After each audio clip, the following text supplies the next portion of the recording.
first live Q&A session as part of the Tunisian Crochet Summit. So for this session, I am delighted to be joined by my good designer friend, Victoria Veronika from Blue Star Crochet.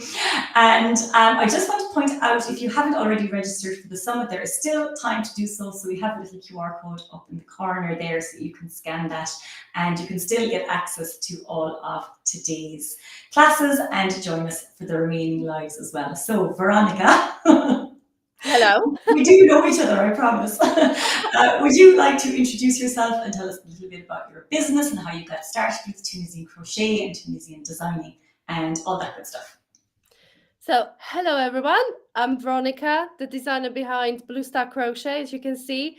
I started designing back in 2016, and my very first pattern that I ever designed was actually Tunisian crochet. It was a raglan style cardigan for little boys in Tunisian simple stitch.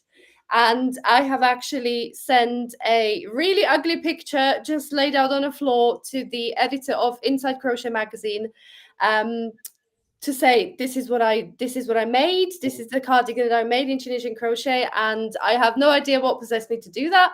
But she actually fell in love with it, and it ended up being published in a magazine. So that's how I started. That was the very first pattern published, very first design that I did, very first written pattern that I wrote that actually ended up in a magazine. I don't know how I got through that stage, but yeah, the people at Inside Crochet were very patient with me and helped me to put the design into words, into written pattern, and it ended up in a Inside Crochet magazine. That was back in December 2016. So that's how it all started, and that's how I got into Tunisian crochet. And I went on to design a few more patterns in Tunisian crochet after that, mainly for clothes for boys, because my little boy my firstborn was born in 2015, so it was mainly for him. That's what gave me the bug, because I mean, I don't know anywhere in the world. I'm assuming it's pretty much the same when you go to the shop and there is like hundreds of shelves with girls' clothes, and it's all beautiful and all different colors and all different designs. And then somewhere at the very back of the shop in the dustiest corner, there is like one shelf with boys' clothes. So I kind of went on to design my own little clothes for my little boy, and just got the designing bug, just got the got better and better at writing patterns as well. So yeah, that's where it all started. And here we are 8 years later at the Tunisian Crochet Summit. Finally, Tunisian crochet is getting the spotlight it deserves, because back 8 years ago when I did these designs, I kind of felt really sad that they didn't get as much excitement as I was excited about them. So I think back 8 years ago, Tunisian crochet was in a little bit of a nappy stage at that time. People weren't kind of over the moon. It was probably a bit scary technique. People didn't really know what to do with it. So finally, here we are at the summit, just giving Tunisian crochet the spotlight it deserves, I suppose.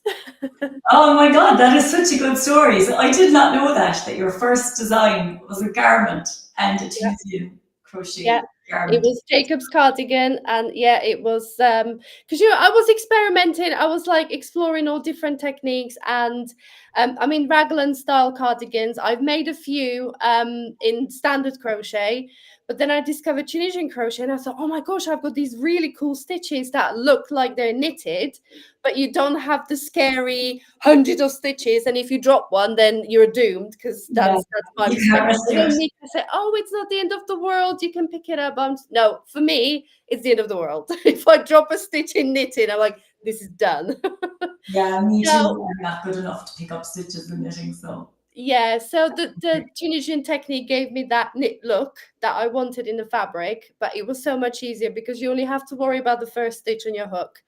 Any other stitch, if you drop it, it doesn't really matter. As long as you catch the very first loop on your hook, you're totally fine. So yeah, that's how it all started. And yeah, so excited to be here today, finally getting people to try Tunisian. Yeah, well, judging by the amount of people that have signed up for the summit, I think hopefully there are going to be a lot more people making Tunisian crochet projects and a lot more projects popping up on all of the channels after this. So I will share Veronika's website and Instagram and all that a little bit later on, just before you go, so that you can follow her and find all of her patterns. So you have lots of Tunisian crochet patterns now, don't you, Veronika? And I think recently you just did a collection with entrelac. So we were just talking to Julie from At Crochet about that, and we were saying that it's such a good gateway into Tunisian, because you can learn the stitches. Well, you can learn the Tunisian simple stitch, and you get to keep your regular hook. And I think once you try something like that, it's just so easy to see the possibilities of what you can do with Tunisian, and it just starts from there. The addiction begins. Definitely, yeah. That was me when I was kind of getting people to try this entrelac crochet for my event. I was like, you don't even have to buy a special hook. Like, there's no excuses. Like, just grab the hook you normally make your puff stitches or bobble stitches, you know, when you got quite a few loops on your hook. So just grab one of those hooks and try entrelac technique. And honestly, so many people are so surprised that it was so easy. Like, yeah, just once you see how the fabric is made, and it's just like, you know, it's like a little stepping stones. It's like, you know, little square by square, and they're all connected together. There's not like millions of ends. So yeah, it was actually very popular, which made me really, really happy. Yeah, that's great. And I think, well, for me, entrelac is one of those things that if I see it done in a video, it clicks, because I have tried to follow like tutorials in books, and I just couldn't get how I had to go around the squares, and it was the same for Tunisian in the round. I just could not figure that out. But when you see it done in a video, you're like, oh, actually, yeah, it's not that bad. It's actually quite easy. And then away you go. Yeah, definitely. So Julia is saying that your entrelac course was her first introduction to Tunisian. So that is amazing. Yes. Well, that's good, Julia. So hopefully you're as hooked as we all are now, and you can go from here. So Kathy has a question for you, Veronika. Have you gone back and tweaked that pattern, considering it was your first? No, I haven't actually. It was because it was written and it was tech edited by the magazine tech editor. So honestly, it was probably as best as it can be. I will say it is quite because magazine patterns, they're quite limited on space, so you can't really go on and on explaining stuff. It's quite, you know, straight to the point. So I would probably say what the pattern is more very confident beginner or more intermediate pattern, because it's quite bare on instructions. So it kind of assumes you know the basis of Tunisian, you know the stitch, you know how raglan construction works. So it just gets straight to the point. But I haven't gone back and tweaked it.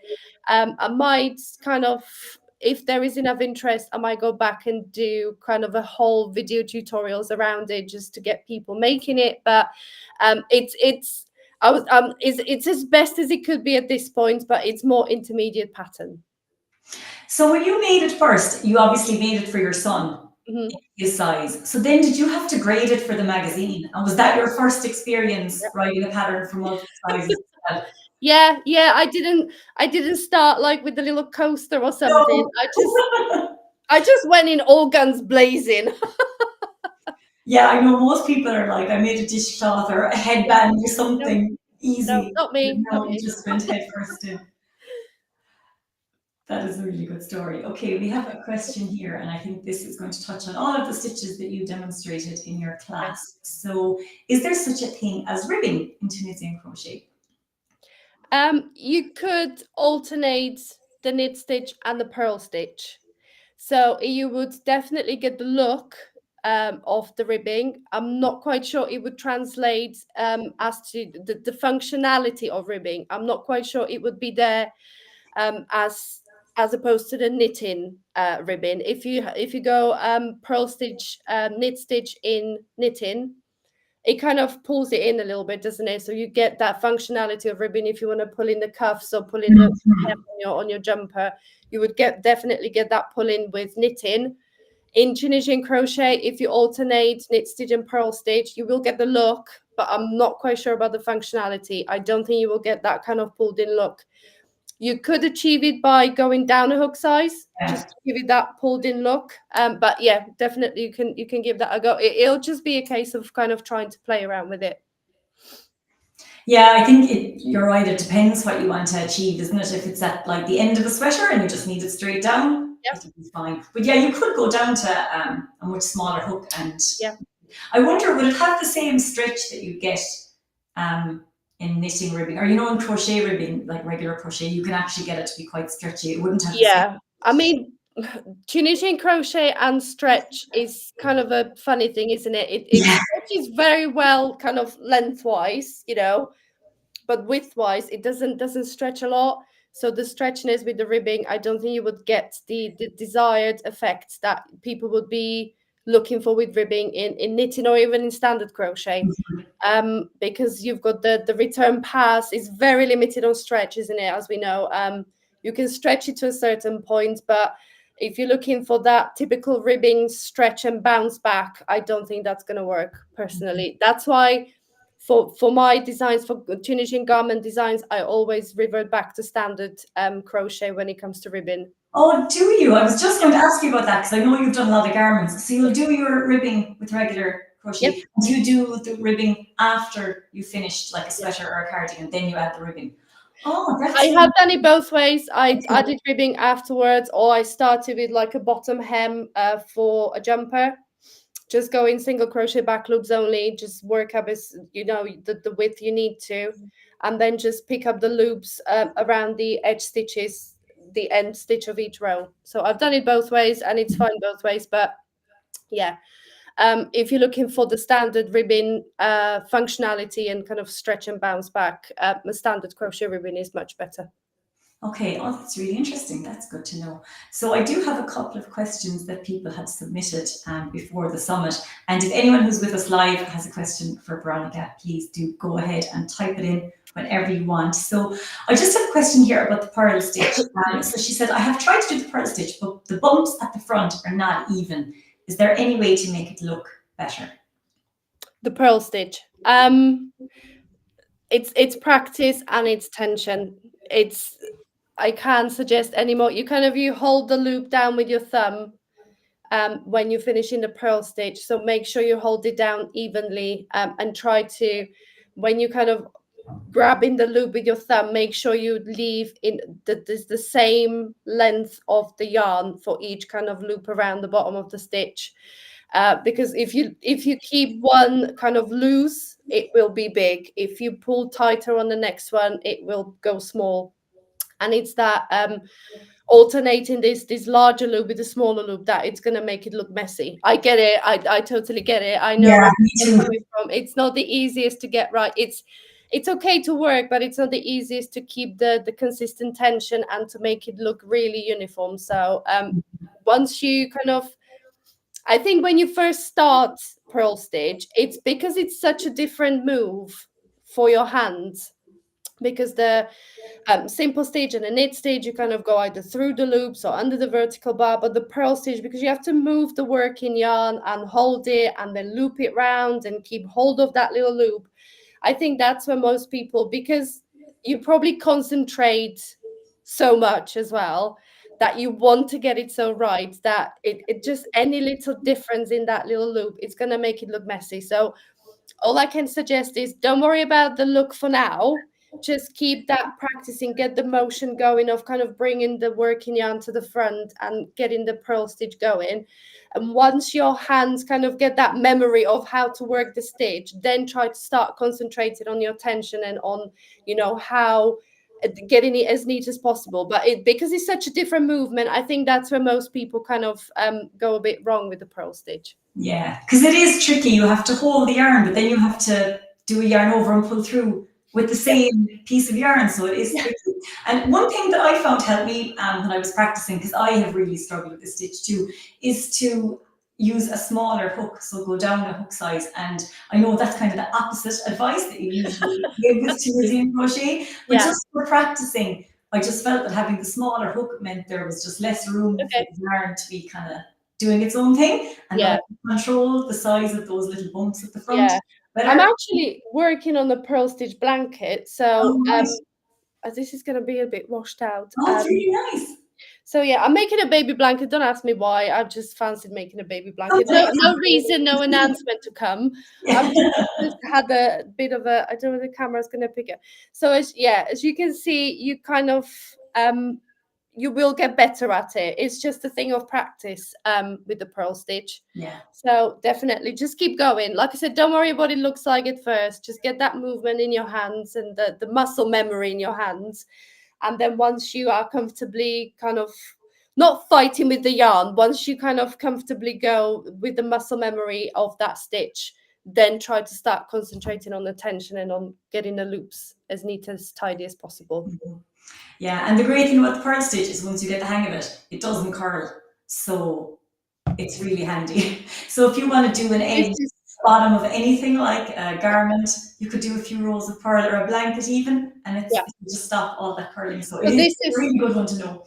Yeah, this is just purl stitch, and it's not, I mean, you can see it's not even finished. It's got the ends, it's not been blocked, but it's not, there isn't a single curl in it. So, and that's the great thing about purl stitch, that because it doesn't curl, and I've got another sneak peek here. I'm just going to give you all these sneak peeks. Yeah, do. So because of the functionality of the purl stitch, it doesn't curl. I've actually used it at the edge of the shawl. That's really nice. Oh, I love that. So that's the purl stitch there. We've got the knit stitch, and then this is a reverse stitch. So that's a third Tunisian stitch. And I've gone all the way kind of around the edge with the purl stitch. And this hasn't been blocked either. So this is just as it is. Yeah. So yeah, the purl stitch, I know it's a bit of a pain in the backside to get right, but when you do get it right, it's really a good stitch to have in your repertoire, to just keep in mind, to add to borders, to edges, because your Tunisian then will stop curling.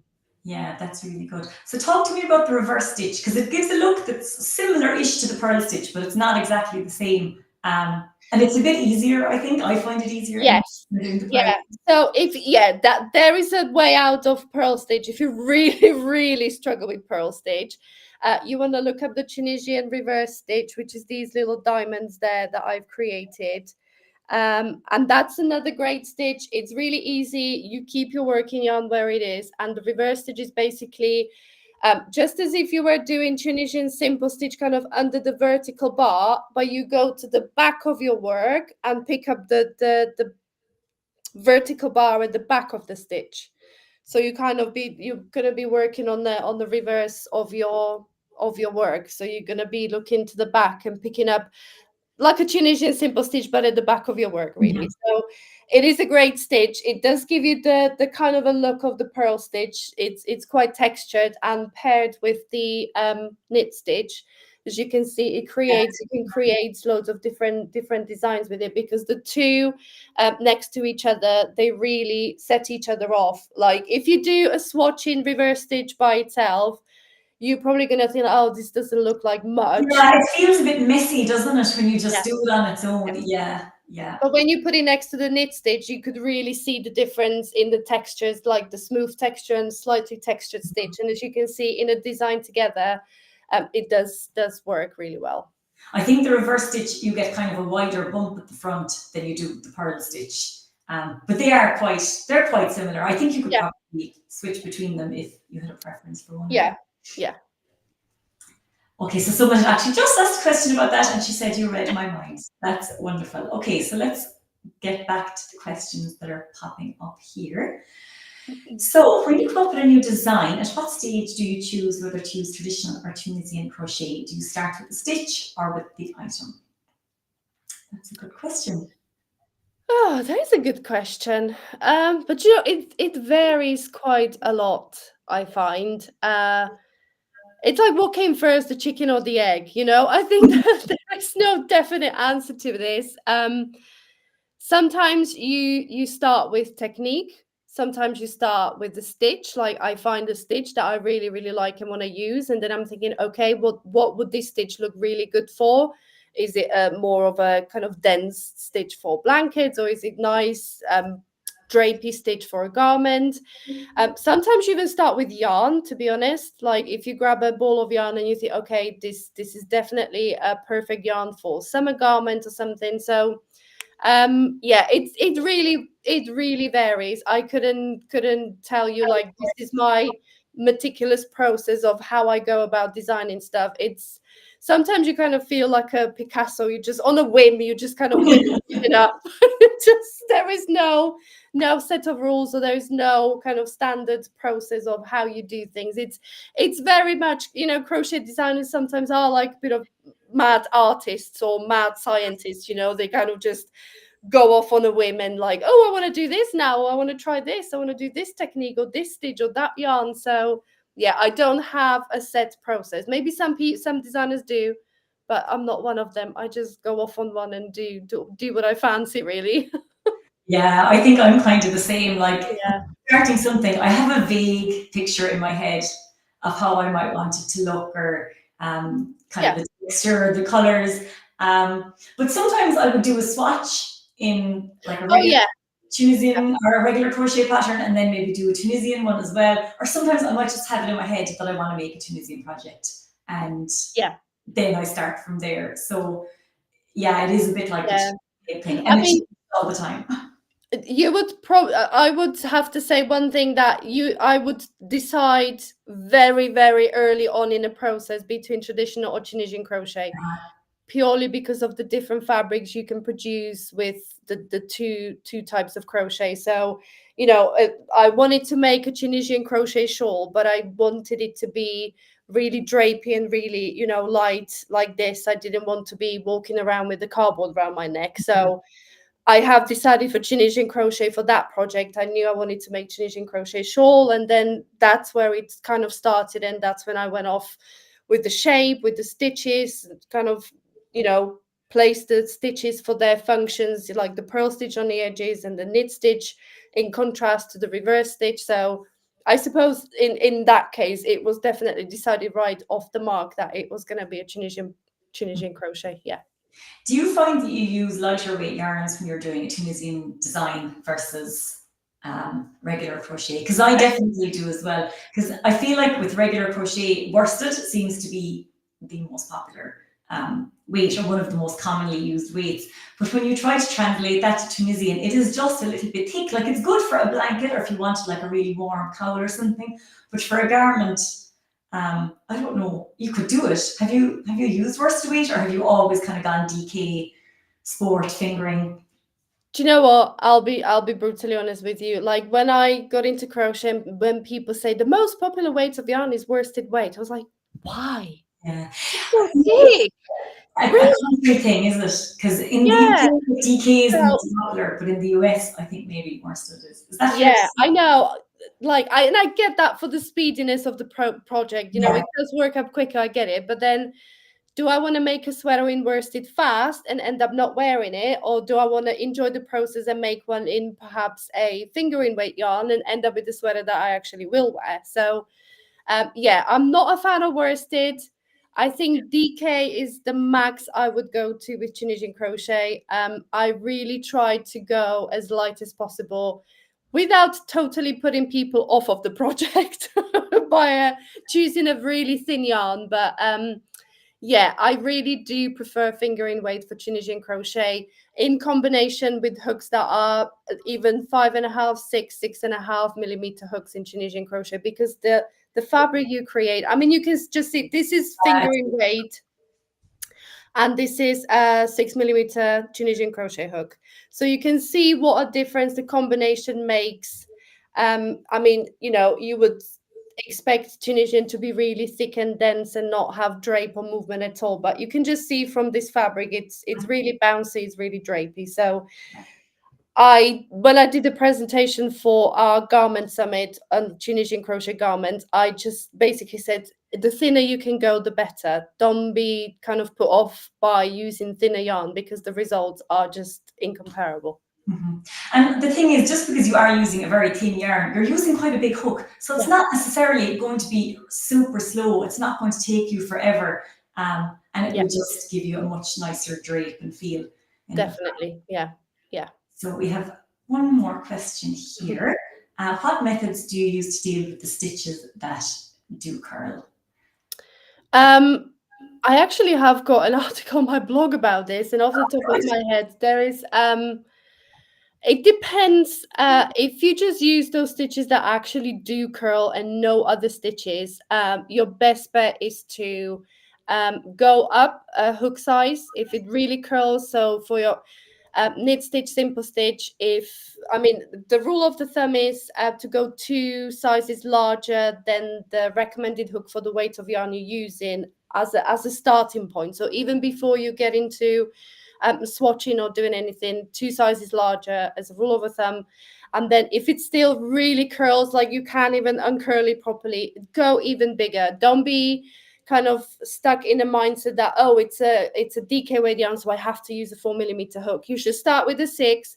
Don't be scared to go to 7, 8mm crochet hook, because with Tunisian crochet, you need to break all the rules anyway. So just go try larger hook to kind of relax the fabric, to make sure it's not too tight. Some stitches curl more than the others. So knit stitch is notoriously bad. It's just one of those stitches that just curls no matter what you do. But you could help things to kind of going up the hook size, loosening up your tension, and then at the very end of the day, it's blocking. You do need to block it. There is just kind of no getting away from that, unless you want to put a ribbon around it. If it's a garment you're making, stick a ribbon onto it, or you can use the purl stitch on the edge to kind of counteract the curl, or you can even I did mention the blocking. So I'm just going over my head what I've got on my blog. So I've got the blocking, the hook size, and yeah, I think that's it. I think I covered all of them. I can't even remember everything. I guess it depends on what you're making, but if it was a scarf, you could add a fringe or something, and that would just bring it down a little bit. But sometimes I think the little curl looks nice, depending on what you're making. I was going to say that. Do you know what? There are knitted jumpers out there that don't have the ribbon, and they just kind of roll it back. Yeah, and it's lovely. Or they kind of roll it back on the neckline, and you can then get like a little roll of so yeah, you can actually work with it. You don't have to fight the curl. You can actually work with the curl and just do a little curl on your cuff all around the neckline. Yeah. So we just have a question from Sheila here. What about cotton or cotton blend for Tunisian garments? Same thing, same principle. If you don't get on with animal fibers, or you don't want to use acrylic, cottons or cotton blends are fine. You just have to make your gauge swatch to see, because I personally find cotton really sticky, really stiff. So it depends on a cotton. 100% cottons, I would probably go for the blends more than the 100% cottons, because 100% cotton, it is stiff. It does produce a stiff fabric. In combination with the Tunisian crochet, it could be a little step too far for a garment for me personally, if that's not what you're looking for. So the blends would work better. And it's just like any other fiber. You'll have to find the right combination of the hook and the stitch to go with the garment. So cotton blend, I would probably go for like a summer garment or warm weather garments. So you would be looking at more open stitches. Like I've got a pattern for Tunisian lacy shell shawl that produces the most amazing fabric. It was actually a cotton acrylic blend, 50-50. And this thing just like has got so much drape and movement in the fabric that it's actually amazing. It's almost even better than standard crochet, that little shell stitch, because it's not too open. So it's not going to be too revealing for a summer garment, but it does give you that drape and a movement. So absolutely, you can use cotton and cotton blends for Tunisian garments, but it will go down to the hook size and even the Tunisian stitch. If you're going to use like a Tunisian knit stitch with a 100% cotton and a smaller hook, you will probably be able to kind of like lean the sweater in a corner of your room, because it's going to be super stiff. Yeah, I don't really have anything to add, except that I find 100% cotton really difficult to work with Tunisian crochet actually, and even just from a consistency point of view, because the cotton has no stretch at all, unless you're really keeping an eye on what you're doing and keeping an eye on your tension. I just find it really difficult to get all of the rows looking the same. Whereas when you have something a bit more forgiving, like a wool blend or acrylic blend or anything that does stretch a little bit, it is easier that you can just kind of do something, a little stretch or shimmy, and it'll look okay. But with cotton, you just cannot do that. It's going to stay the way it's going to stay. I don't like cotton. I don't know why people use cotton. I'm not a cotton fan, I do have to say. 100% cotton is not my jam. If I do have to kind of think summer garments and stuff, I do always use a cotton blend. Or, Yeah. if you throw a bit of silk or cashmere into the cotton, it's still got the durability of cotton, but it really softens the cotton. It's like a little, butter the cotton up with a bit of cashmere or silk in it.